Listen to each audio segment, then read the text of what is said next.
So I just finished The Rest of Us Just Live Here. It's by Patrick Ness, and I had a fantastic time reading this. So I've read some of Patrick Ness's other works, really enjoyed them, and students keep checking out this book and telling me it's amazing. So I was like, why the heck not? Give it a try.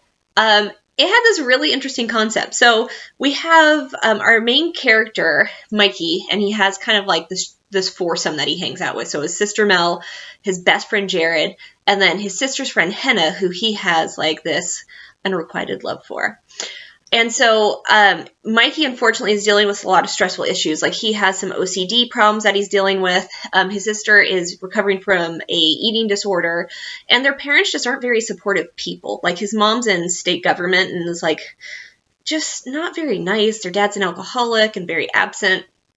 And they're living in this town and trying to do normal high school things. But of course, like it's against this weird backdrop where there's like every once in a while a vampire takeover or these weird creatures come. And what's fascinating about it is one of the way the books opens, it talks about how like not everyone is the chosen one, right?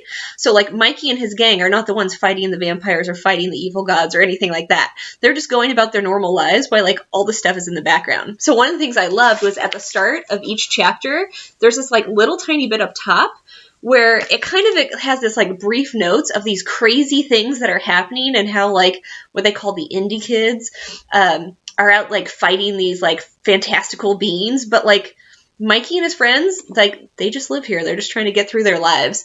So it's really fascinating, and it's kind of dealing with that idea of like transition from high school to college. Like Mikey and his friends are all getting ready to graduate and see like what's next in store and see what holds for them.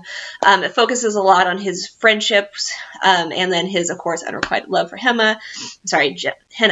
And I just loved it. It was just like I said, with that, like the weird things in the beginning of each chapter was fascinating. I absolutely got hooked. So I highly recommend The Rest of Us Just Live Here. Like it is like a realistic fiction, sort of, with a little fantasy like spiced on the top. It's a really neat concept. So give The Rest of Us Just Live Here a try. It's by Patrick Ness.